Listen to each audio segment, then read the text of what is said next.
Alright, hello there. Today I'm going to give you the nuts and bolts of inequalities, and then tomorrow in class we're going to take care of the more difficult examples and the special cases.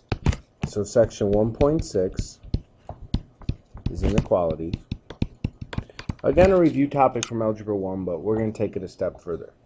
Now, the inequalities consist of less than, greater than, less than or equal to, greater than or equal to, and sometimes you may see not equal to.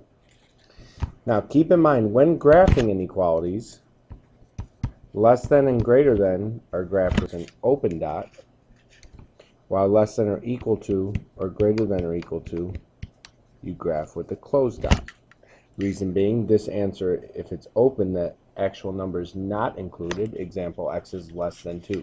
2 is not an answer. Anything smaller than 2 would be an appropriate answer. If it's less than or equal to 2, therefore 2 is included in the solution. Now, there's only one rule we must remember when solving inequalities, and that's if we multiply or divide by a negative number,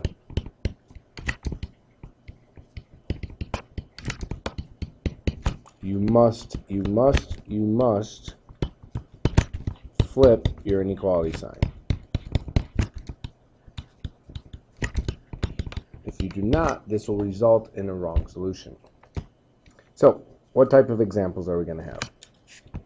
The directions are often going to say solve and graph. So let's go 5x minus 8 less than 12. Now, when we solve an inequality, we treat it exactly like an equation. Just treat the inequality like an equal sign for the sake of solving. So we apply inverse operations and add 8. 5x is less than 20. Divide by 5. And x is less than 4. Now, when you go to graph your solution, we're going to graph on a number line. I ask that you put 0 on your number line so that we can show it in relation to the positive or negative number that is our solution.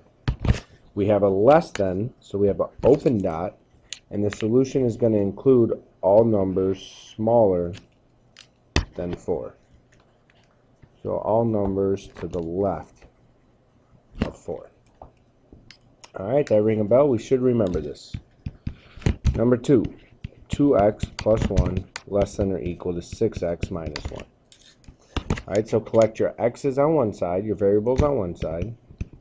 So I'm going to subtract 6x. So negative 4x plus 1 less than or equal to negative 1. And then collect your numbers on the other side. So negative 4x less than or equal to negative 2. And then divide by negative 4. Now, because we have to divide it by a negative, we have to remember to flip our sign. So x is greater than or equal to positive 1/2. When we graph, 1/2 is positive, so it's located to the right of 0. Just put 1/2 on your graph. And we have a closed dot, and the numbers are getting larger, so my arrow, which represents my solution, is going to head to the right. Alright, so those are some of the easier examples. Now let's do some compound inequalities.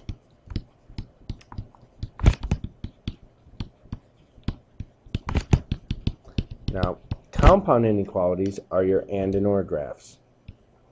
The word and represents the intersection, so where are the solutions shared, and the or represents the union, which is all possible solutions. Alright, so it includes both. So let's say I tell you just to graph this one.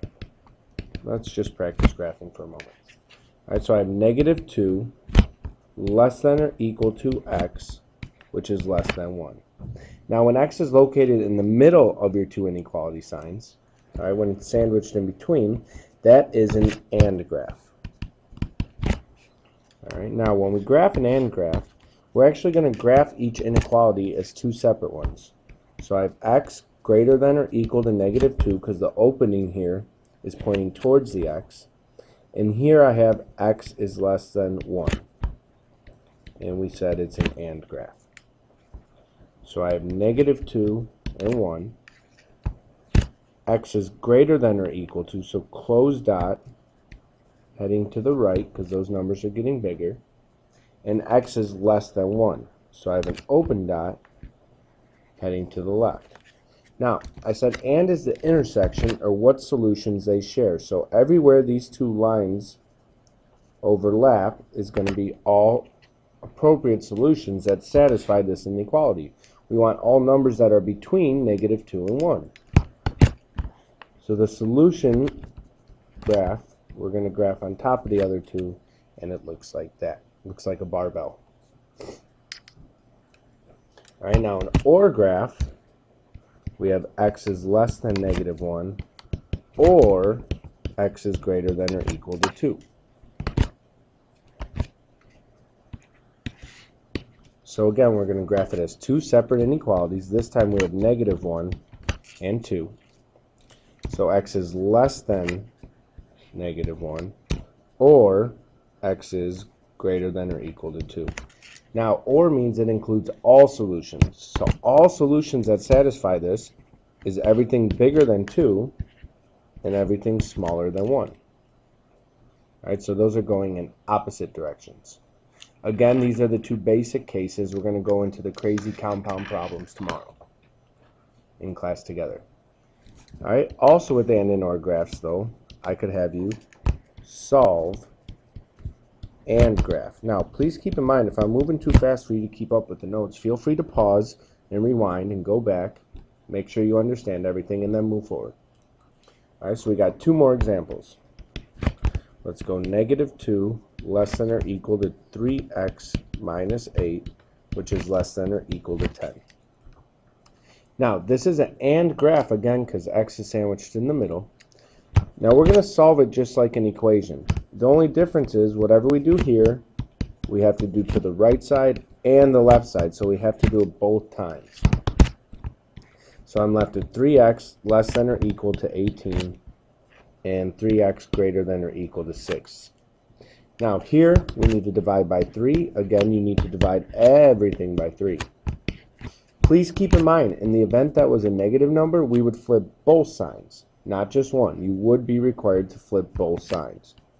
So x is less than or equal to 6 and x is greater than or equal to 2. And then we're going to go ahead and graph this. Now, if you need to rewrite it, please do so. But in the event you don't, let's take a look at this. X is less than or equal to 6, so close dot, whoop, not a straight line, close dot heading to the left, and x is greater than or equal to 2. We have an opening heading towards the x. So don't get fooled by which way the arrow is pointing. We always want to count on that. Understand what's happening. X is bigger than that number. So the bigger numbers are to the right of x. So all solutions that are shared again, where they overlap, the solutions that are shared, include 2, include 6, and everything in between. So your solution is that top graph, the third one we drew. Alright, now for your last example. 2x plus 3 is less than 5, or 4x minus 7 is greater than 9. So solve each problem separately. Subtract 3. 2x is less than 2. Divide by 2. And x is less than 1. Then let's go over here and solve this other inequality. Add 7. 4x is greater than 16. Divide by 4, and that worked out nicely. X is greater than 4. So x is less than 1, or x is greater than 4. And let's graph this one. So 1 and 4. So we have an open dot heading to the left because everything's smaller than 1. And we have an open dot heading to the right, so everything's smaller than 1. So when we redraw our solution at the top here, it looks like that. Everything to the right of 4, not including 4, and everything to the left of 1, not including 1. Alright, well that's our video for tonight. Please make sure you know what's up for tomorrow, and we'll take care of some of the more difficult types of problems tomorrow. Also, because we're making a lot of these videos, I would like a name for our production company. So, if you've hung on this long and watched to the end of the video, please come up with a name for our production company, and maybe we'll name the YouTube channel after it. Alright, thanks for the consideration, and we'll see you later.